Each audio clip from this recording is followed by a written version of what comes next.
पन्हाळा तालुक्यातील केखले गावातील शेतांमध्ये गेल्या काही दिवसांपासून वन्य प्राण्यांचा वावर सुरू आहे.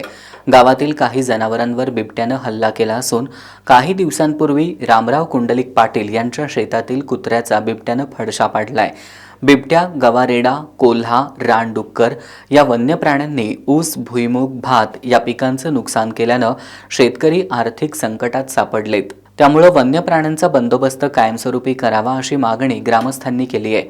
अन्यथा पन्हाळा वनविभागाला घेराव घालू असा इशारा केखलेचे सरपंच हंबीरराव चौगुले यांनी दिलाय. केखले गावामध्ये आमच्या गव्यांचा, रानडुकरांचा आणि आता परत बिबट्याचा वावर जास्त प्रमाणात वाढलेला आहे. गेली 2 वर्ष झालं वन अधिकाऱ्यांना आम्ही बोलवून वारंवार सूचना देऊन सुद्धा त्याच्यावर काही ठोस उपाययोजना झालेल्या नाही. परत आता गावाच्या अगदी जवळ 100-200 फुटावर घरांच्या जवळ बिबट्याचा परत वावर झालेला आहे. परवा त्याने एक कुत्रं फाडलंय. आता शेतकऱ्यांच्यात भीतीचं वातावरण निर्माण झालंय.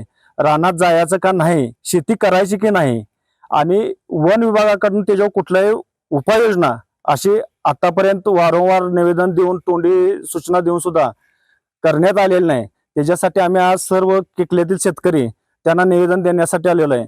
ठोस निर्णय जर नाही झाला तर त्याच्यावरती आम्ही एका महिन्याभरात ऑफिसला घेरावा, अन्यथा उपोषण इथं करणार आहे सगळीजण. वन्य प्राण्यांमुळे शेती पिकांचं नुकसान झाल्यानं नुकसान भरपाई मिळावी अशी मागणी शेतकऱ्यांनी केली आहे.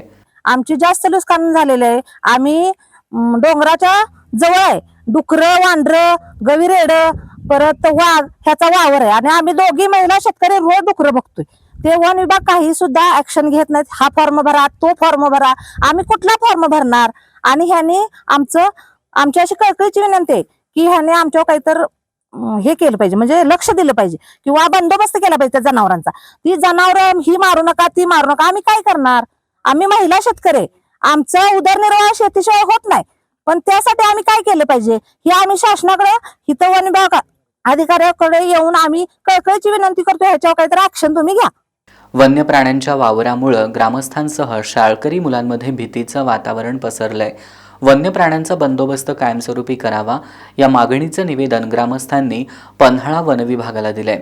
यावेळी संदीप पाटील, सुहास पाटील, दिलीप पाटील, सीमा नरके, शोभा रावडेकर, उत्तम पाटील, वासिम मुजावर, सूरज निकम, राहुल गिरवे, सुवर्णा पाटील, सुशांत पाटील, अजित गुराव यांच्यासह केखलेतील शेतकरी उपस्थित होते.